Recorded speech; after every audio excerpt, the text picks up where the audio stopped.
نحمده ونصلي على رسوله النبي الكريم. أعوذ بالله من الشيطان الرجيم. بسم الله الرحمن الرحيم. رب اشرح لي صدري ويسر لي أمري واحلل عقدة من لساني يفقهوا قولي. قال الله تعالى في قرآن المجيد: ما كان لبشر أن يؤتيه الله الكتاب والنبوة ثم يقول للناس كونوا عبادا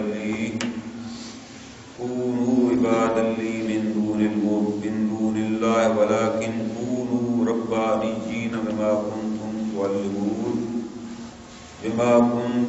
تعلمون الكتاب وما كنتم تدرسون ولا يأمركم أن تتخذوا الملائكة والنبيين أربابا أيأمركم بالكفر بعد إذ أنتم مسلمون.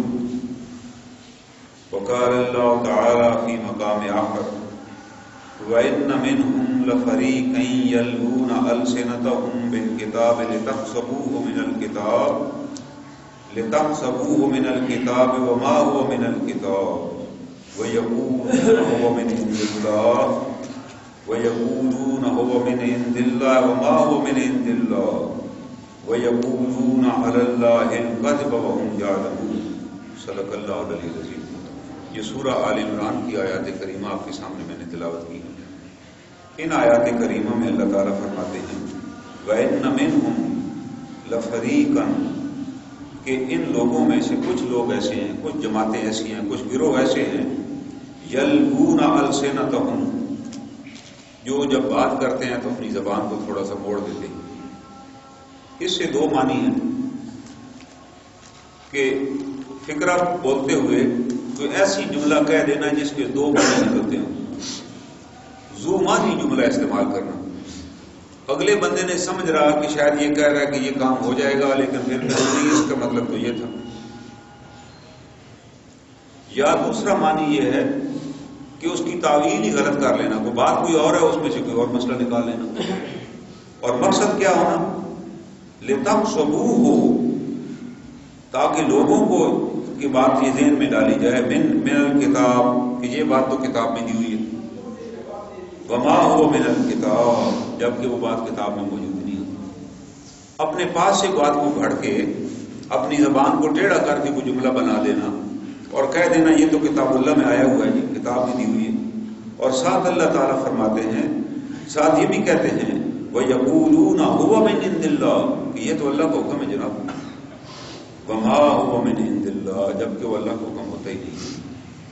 وَيَقُولُونَ عَلَى اللَّهِ الْكَذِبَ وَهُمْ يَعْلَمُونَ، یہ لوگ اللہ پر جھوٹ بولتے ہیں جبکہ یہ جانتے بھی ہیں. آج بھی آپ کو یہ اس وقت کے یہود و نصارہ کا یہ کام تھا، جب قرآن پاک کی وہ آیات نازل ہو جاتی تو ان آیات کو لوگوں کے سامنے توڑ موڑ کر پیش کرتے ہیں. آیت تو یہ ہے جی، مفہوم اس کا یہ ہے. تو وہ زمانہ مبارک تھا، اللہ کے رسول صلی اللہ علیہ وسلم موجود تھے، اللہ تعالیٰ آپ کو خبر دے دیتا، اللہ تعالیٰ قرآن حکیم میں وضاحت فرما دیتے. لیکن آج کے زمانے میں بھی ہمارے جو کلمہ گو بھائی ہیں وہ بھی یہی کام کر رہے ہیں. وہ کہہ دیتے ہیں لوگوں کو گمراہ کرنے کے لیے، وہ جی آپ نے اکثر دیکھا ہوگا یہ وبا عام ہو گئی ہے. جب سے یہ ٹیلی فون آیا نا، موبائل، اس سے یہ وبا اور ہو گئی کہ آپ کو پتہ ہے جی آپ نے اس میں 100 روپے کا لوڈ ڈلوایا ہوا ہے تو اس کے اندر 500 SMS مفت آپ کو ملنے ہیں، جس کی ہمیں سینس ہی نہیں ہے کہ یار یہ کس لیے SMS ہے یار.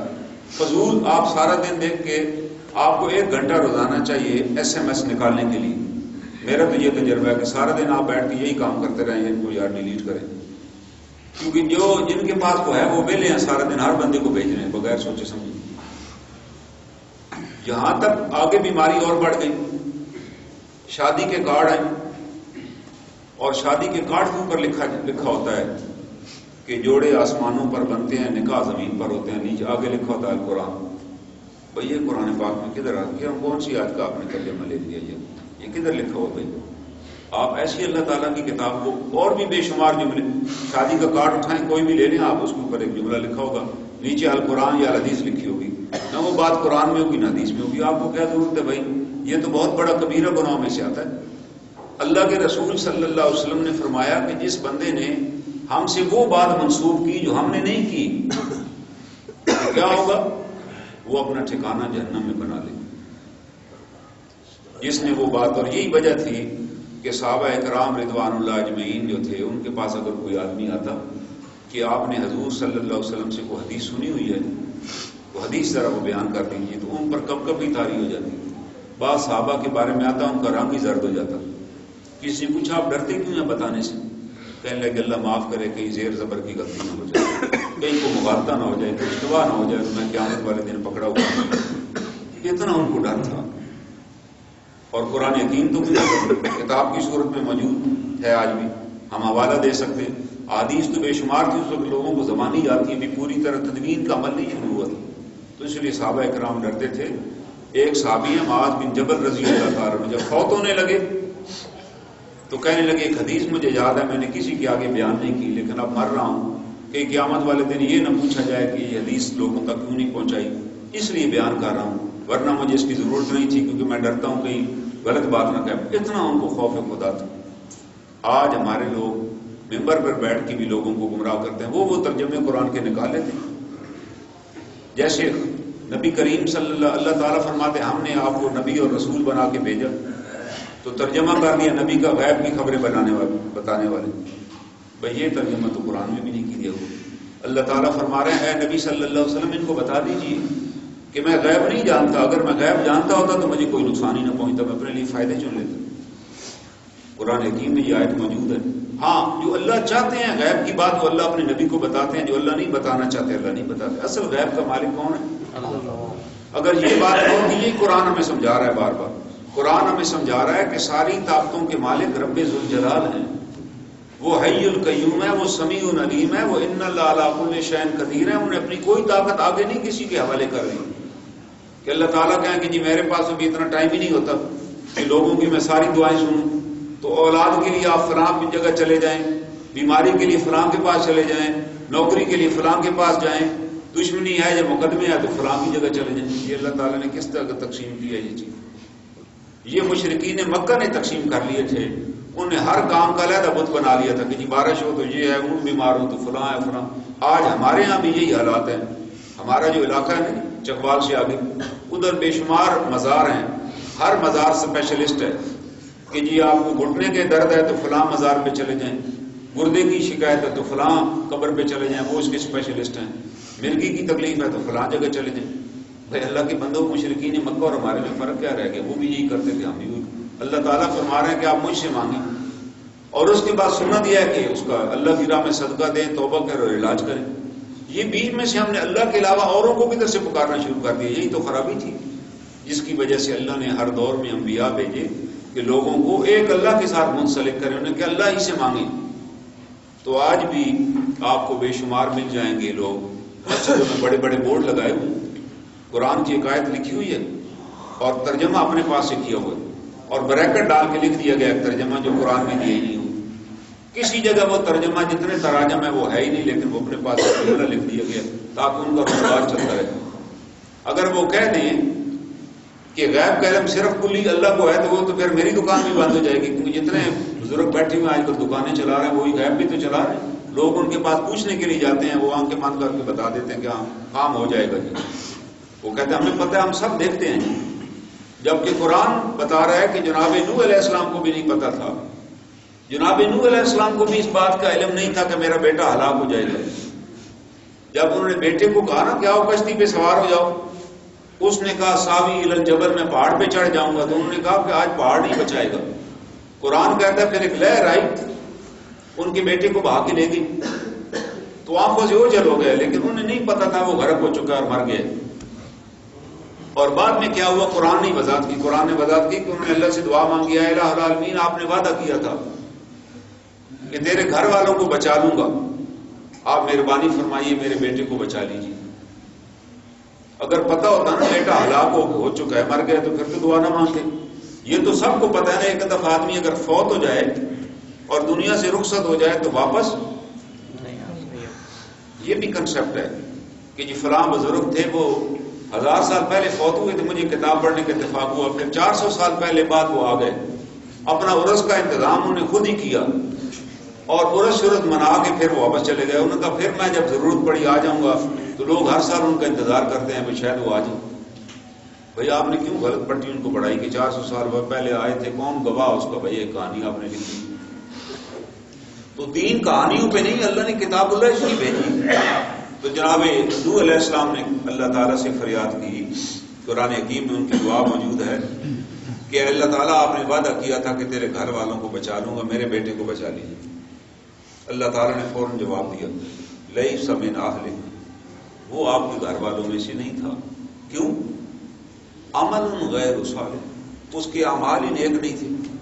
یعنی کیا سند ہے کسی کے گھر میں سے ہونا؟ آج ہم کہتے ہیں جی ہم فلاں آل رسول میں سے ہے. اللہ تعالیٰ نے تو آل پیغمبر کے بارے میں بتا دیے کہ چاہے وہ نوح علیہ السلام کا سگا بیٹا ہی کیوں نہ ہو, اگر وہ اس کے اعمال اگر درست نہیں ہے تو الفاظ کیا استعمال کیے قرآن نے؟ عمل غیر صالح, صالح نیک اعمال نہیں تھے اس کے. اللہ تعالیٰ نے کہا کہ اے نوح آئندہ آپ کے بارے اس کے بارے میں دعا بھی نہ کیجیے گا. آئندہ کیا نہ کیجیے گا؟ اگر ان کو پتا ہوتا کہ دعا کا نتیجہ یہ نکلا تو مانگتے ہی نہیں. اسی طرح جناب ابراہیم علیہ السلام کو جب آگ میں پھینکا جا رہا ہے, ان کو نہیں پتا تھا کہ آگ میرے لیے گلزار بن جائے گی. جب آگ میں پھینکنے لگے تو فرشتے حاضر ہوئے کہ ہمیں حکم دیجیے.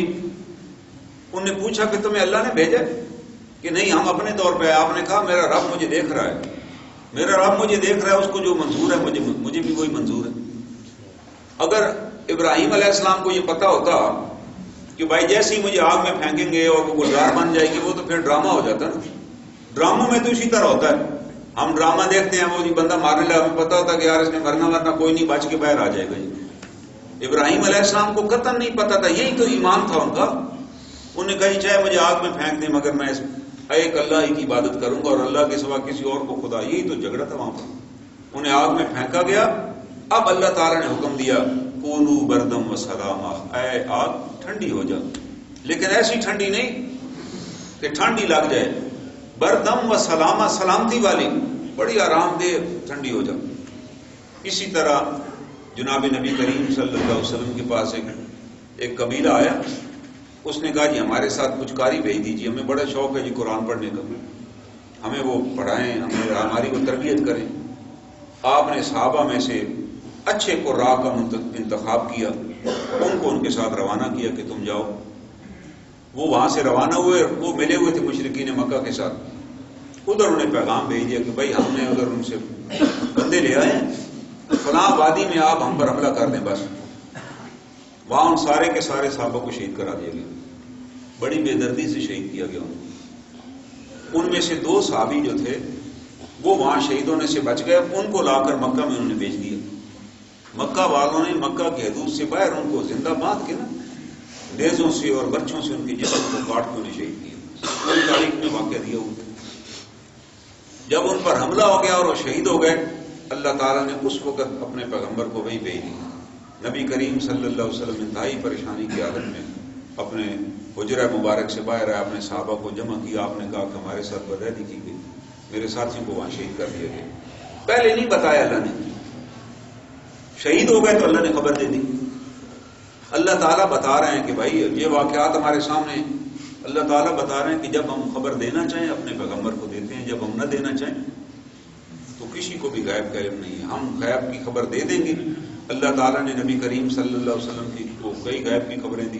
اللہ نے پورے کائنات کے اسرار اور رموز اپنے پیغمبر کو بتائے, لیکن اتنے ہی بتائے جتنے اللہ نے ضروری سمجھے.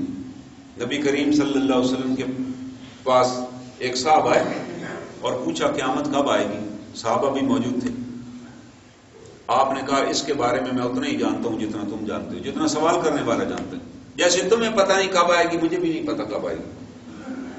تو یہ وہ خبریں ہیں جو اللہ نے اپنے پاس. اس لیے اللہ تعالیٰ فرماتے ہیں کہ کچھ لوگ یہ کریں گے, ایک زمانہ آ جائے گا. اس وقت بھی وہ یہودی کرتے تھے کہ زبان موڑ کر بات کہہ دینا اور کہنا کہ یہ کہاں پہ ہے, من الکتاب, کہ وہ کتاب میں دی ہوئی ہے. وما هو من الکتاب, جبکہ وہ کتاب میں ہوتی نہیں ہے. وَيَقُولُونَ هُوَ مِنْ عِنْدِ اللَّهِ وَمَا هُوَ مِنْ عِنْدِ اللَّهِ, وہ کہتے ہیں اللہ کی طرف سے ہے جبکہ اللہ کی طرف سے نہیں. ایک صاحب نے میسج بھیجا, بڑا لمبا چوڑا میسج SMS, نیچے لکھا ہوا ہے جی سورہ ملک میں نے انہیں فون کیا، بڑے پڑھے لکھے ہیں، میں کہ جی میں سورہ ملک تو پڑھی ہوئی ہے لیکن آپ نے پیغام بھیجا تو میں نے دوبارہ پڑھی، میں کہ یار شاید یہ ہمیں نہ ملا۔ میں نے کہا سورہ ملک میں تو ایسی کوئی بات نہیں لکھی ہوئی۔ کہنے لگے جی ہمیں بھی میسج آیا تھا تو ہم نے آگے بھیج دی۔ اور اللہ کے رسول صلی اللہ علیہ وسلم نے کیا فرمایا؟ آپ نے کہا کسی بندے کے جھوٹا ہونے کے لیے یہ بات کافی ہے کہ وہ سنی سنائی بات ہی آگے کر دے، وہ جھوٹا ہے۔ میں آپ کو کہوں جی مجھے تو نہیں پتا لیکن میں نے یہ سنا ہے، تو اس کا کیا مطلب ہے؟ میں اس کو سہولت کار ہوں بھائی، اس کا میں فیسیلیٹیٹ، میں بھی جھوٹوں میں شامل ہوں جس نے جھوٹی بات آگے کی۔ مجھے کیا ضرورت ہے بتا کے پھر میں کہوں دیکھو جی اللہ جانتا ہے سچ ہے جھوٹے میں، بتانے کی کیا ضرورت ہے اگر آپ کو پتہ ہی نہیں ہے؟ آپ وہ بات کیجئے جو آپ جانتے ہیں، نہیں بات تو خاموش رہی۔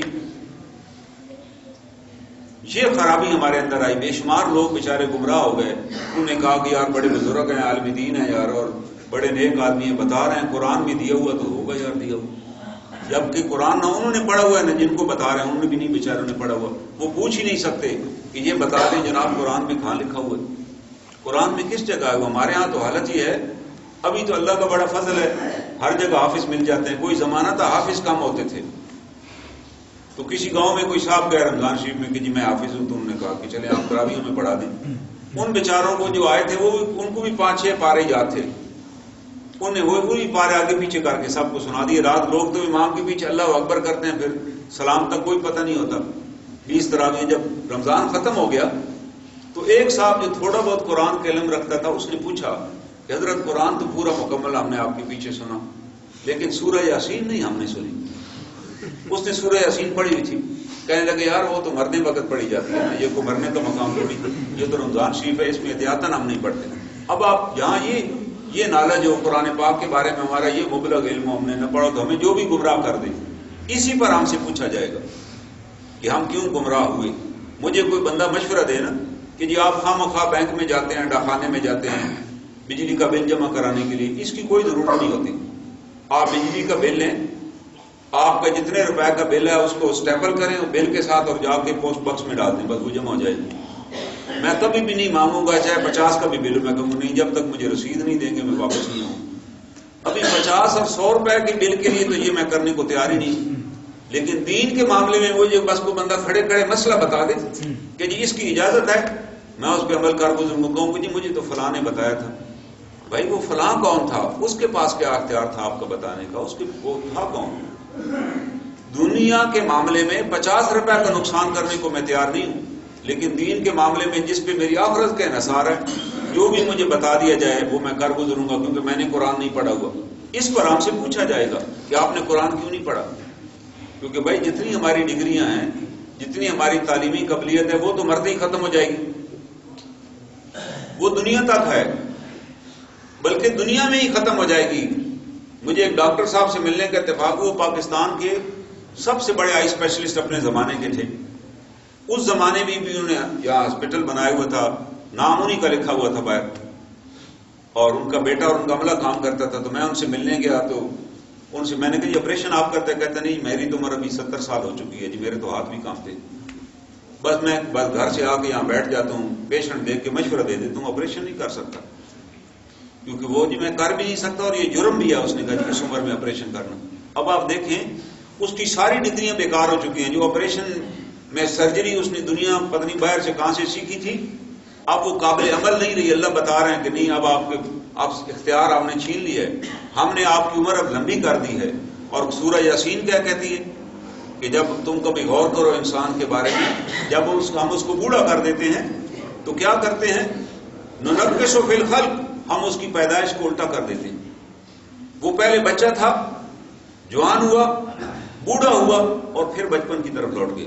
جیسے کوئی بچے کو کہے کہ جی آپ بڑا اچھا آم کاٹ لیتے ہیں تو آپ مہربانی کریں میری آنکھ کا بھی آپریشن کر دیں، تو لوگ کہیں گے یار آپ خود ہی بیوقوف تھے، آپ بچے کے پاس گئے کی۔ اب ان بزرگوں سے جن کا ہاتھ کامتا ہے میں کہوں نہیں آپ بھی آپریشن کریں، بڑی برکت ہے آپ کے ہاتھ میں، تو وہ پھر جو نتیجہ نکلے گا وہ تو سب کو پتہ لگ جانا چاہیے۔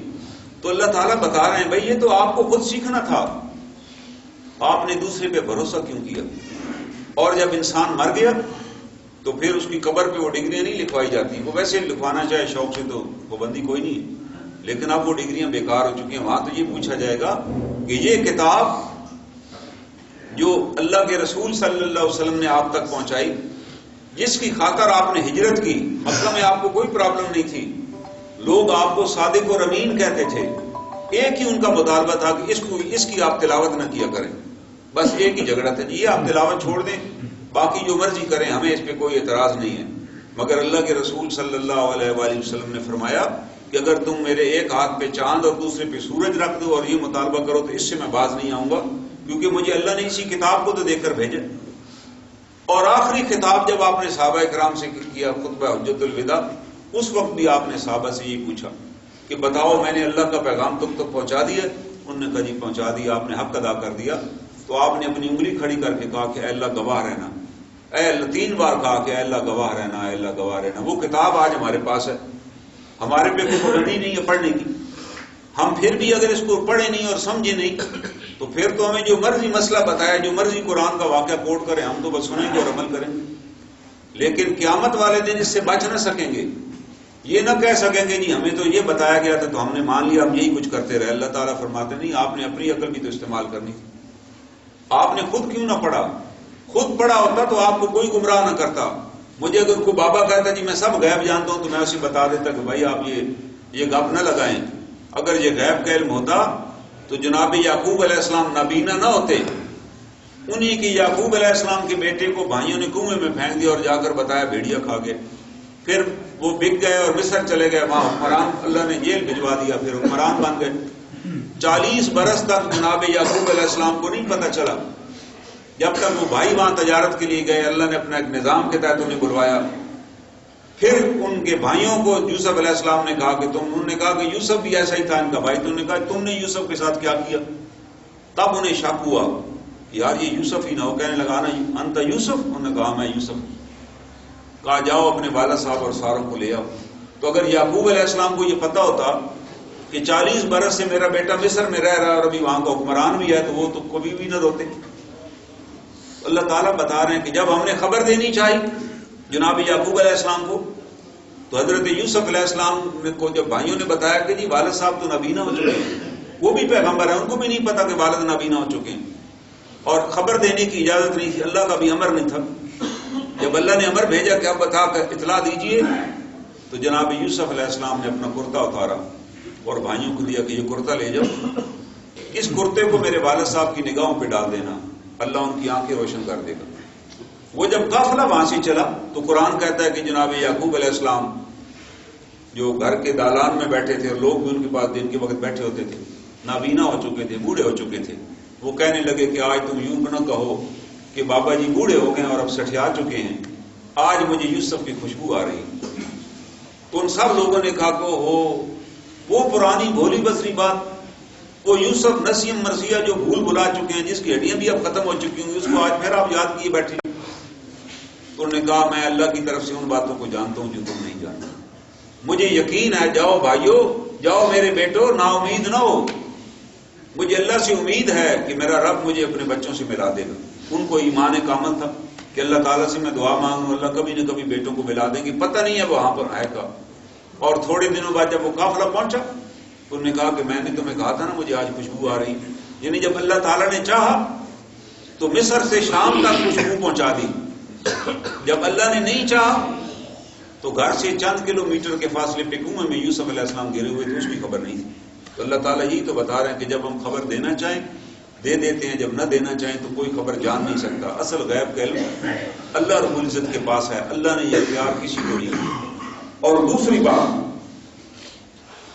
ما کان لبشر، کسی انسان کے لیے یہ ممکن نہیں ہے ان یؤتیہ اللہ الکتاب والحکم والنبوۃ، کہ ہم کسی انسان کو پیغمبر بنائیں، اس کو کتاب عطا کریں، اس کو نبوت عطا کریں، اس کو دانائی عطا کریں، ثم یقول للناس، پھر وہ لوگوں سے یہ کہتا پھرے کونوا عبادا لی من دون اللہ، کہ اللہ کو چھوڑ کر تم میری عبادت کرو۔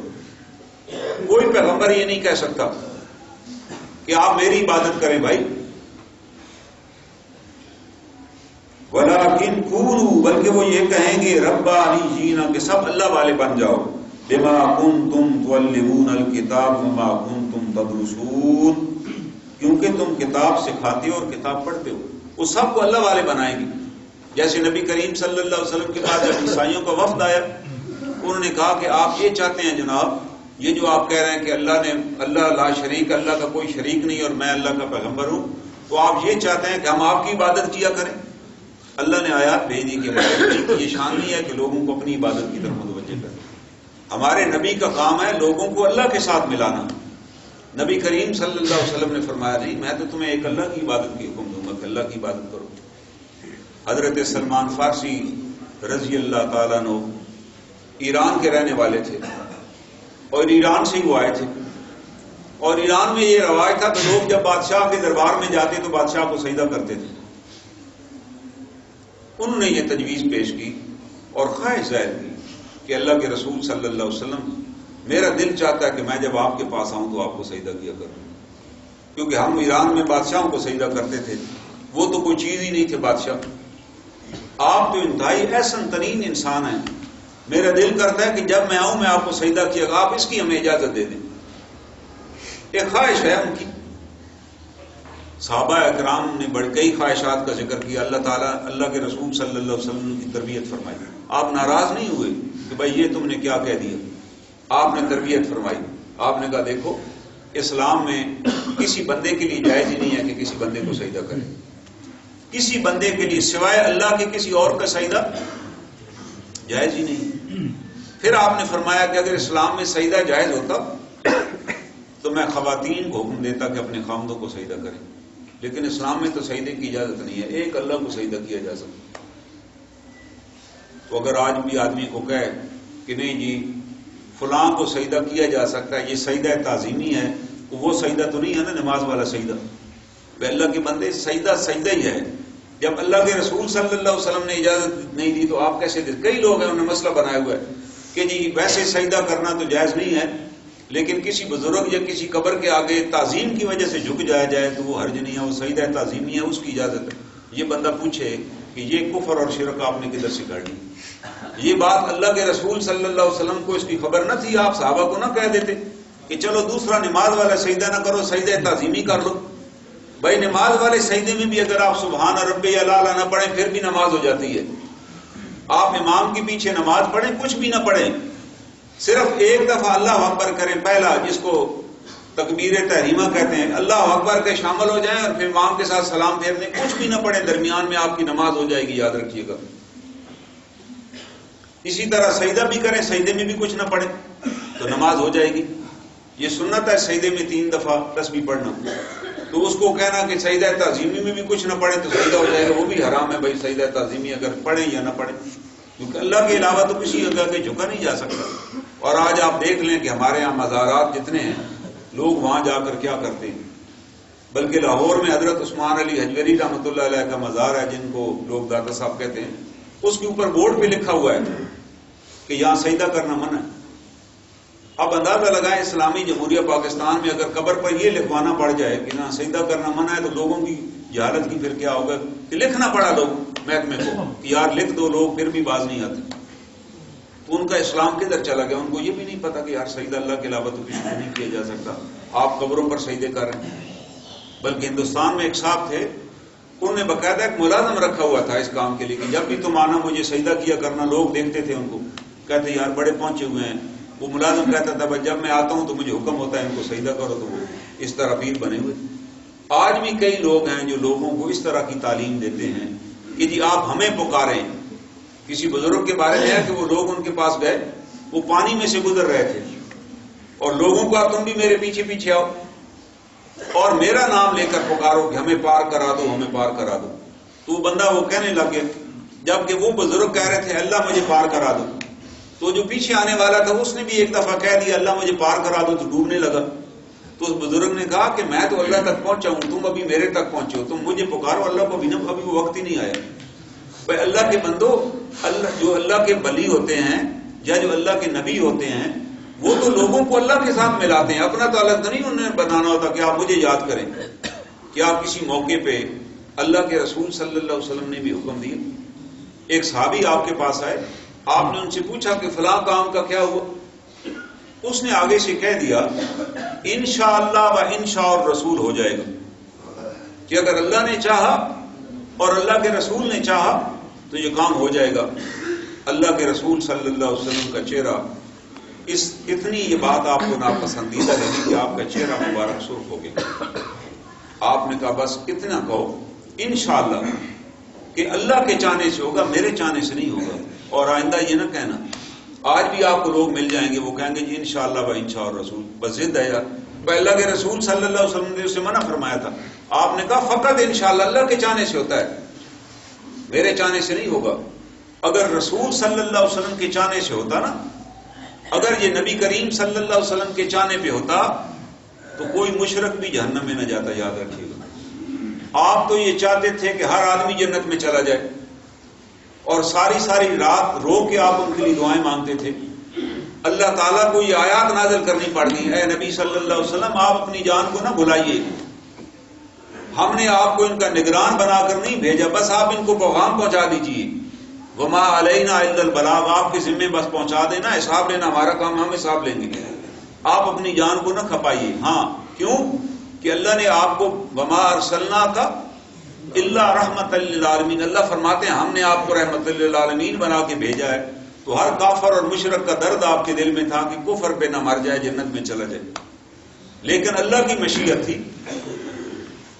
اللہ کی مشیت تھی. اللہ نے کہا جن لوگوں نے آپ کو پہچانا اور پھر آپ کی قدر نہیں کی، ہم نے ختم اللہ والا قلوبہم، ہم نے ان کے دلوں پر مہر لگا دی، وہ ایمان نہ لا سکیں گے. جس نے نبی کریم صلی اللہ علیہ وسلم کو پہچانا پھر بھی نہیں مانا، تو اللہ تعالیٰ نے کہا کہ پھر ہم مہر لگا دیں گے، پھر وہ ایمان کی طرف آئے گا ہی نہیں، ہم اس کو سزا دیں گے. اس نے اتنی بڑی حقیقت کو دیکھا اور پھر تعصب کی وجہ سے، حسد کی وجہ سے نہیں مانا. تو اللہ تعالیٰ بتا رہے ہیں کہ جو نبی ہوتے ہیں وہ تو ہر ایک کے لیے دعائیں کرتے ہیں، مگر اللہ فرماتے ہیں کہ نہیں، جس نے آپ کی بات نہیں مانی، آپ کی بات کو معمولی سمجھا اور آپ کی بات کو ایسے ٹال دیا، آپ کے بارے میں نازیبا خیالات گئے، ہم اس کو مہر لگا دیں گے، پھر وہ دین کی طرف آئے گا ہی نہیں، ہم اس کو اس جرم کی سزا دیں گے. تو یہ اللہ تعالیٰ ہمیں بتا رہے ہیں ان باتوں. یہ ساری باتیں اللہ نے قرآن میں لکھ دی ہیں کہ ایسے نہ ہو کل کوئی آدمی تمہیں کہے کہ جی آپ فلاں بزرگ ہیں، بس ان کا دن میں اتنی دفعہ ذکر کیا کریں ان کا نام لے کے. ایک صاحب ہمیں ملے، انہوں نے وہاں ذکر کی محفل رکھی ہوئی تھی اور اتفاق ہوا وہاں جانے کا، تو وہ ساروں کو بٹھا کے ذکر کرا رہے ہوں. اور ذکر کیا کرا رہے ہوں کہ یہ بھی پڑھیں جی یا محمد یا احمد.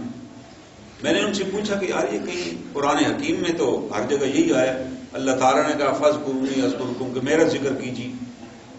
اللہ تعالیٰ نے کسی بھی جگہ نہیں کہا کہ میرے نبی کا بھی ذکر کیجیے. ہاں ان کے بارے میں یہ حکم دیا کہ اللہ نے ہر چیز وضاحت کے ساتھ قرآن میں لکھی ہے.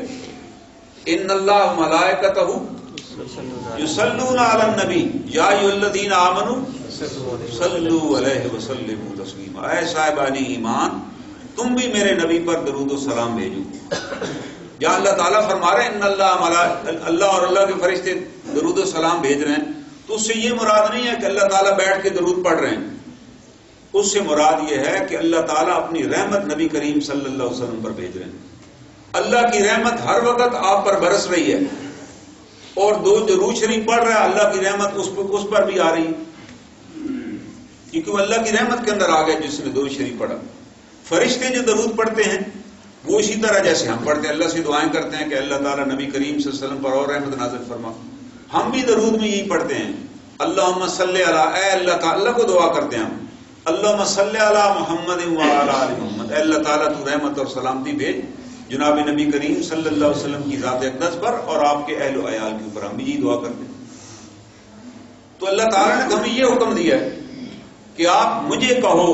اللہم، ہم نماز میں بھی یہی پڑھتے ہیں اللہم صلی علی محمد وعلی آل محمد. اللہ نے ہمیں یہ کہا اور ہم اس کے بدلے میں یہ کہہ رہے ہیں کہ نہیں جی ہم بیٹھ کے 100 دفعہ یہ بھی پڑھیں گے یا محمد یا محمد یا احمد یا احمد.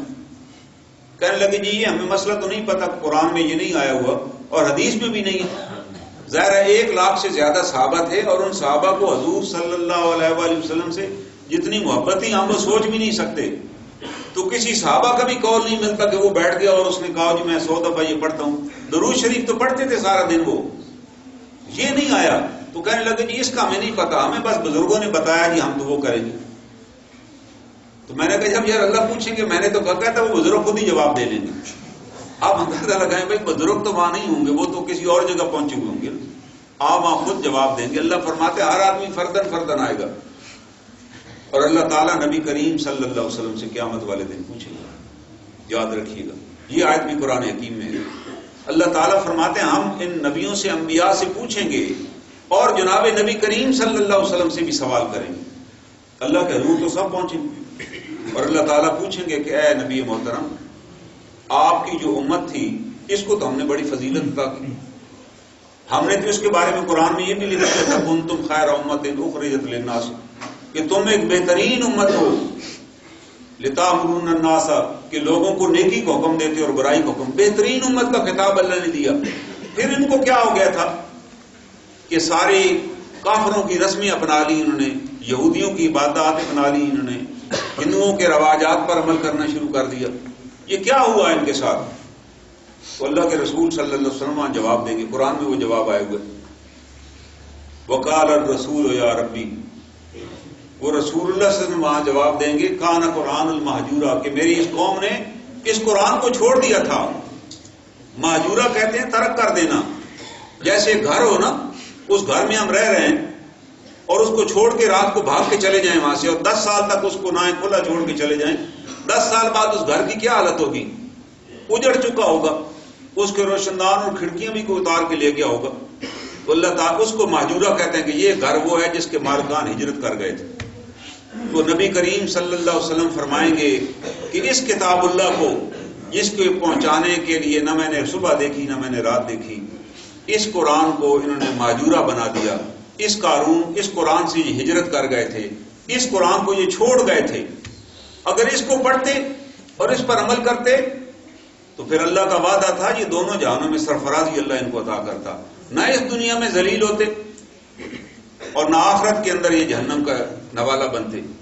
اس کتاب کو انہوں نے چھوڑ دیا. تو آج بھی بھائی قرآن حکیم ہم سے یہ مطالبہ کرتا ہے کہ ہم روزانہ کا ایک معمول بنا لیں, چاہے ہم ایک آیت روزانہ پڑھیں یا کم از کم 3 آیات ہی پڑھ لیں یا 1 رکوع پڑھ لیں, ترجمے کے ساتھ پڑھیں اور سمجھنے کی کوشش کریں. اگر ہم سمجھنے کی کوشش کریں گے اللہ تعالی ہمیں عمل کی بھی توفیق دے دیں گے, اور جس کو اللہ نے عمل کی توفیق دے دی اللہ اس کی کوشش کو قبول بھی فرما لیں گے اور اس کو یہ عظیم عطا کریں گے. اللہ تعالیٰ سے دعا ہے اللہ تعالیٰ ہمیں ان آیات کی مرتبہ نصیب فرمائے. وآخر دعوانا الحمدللہ.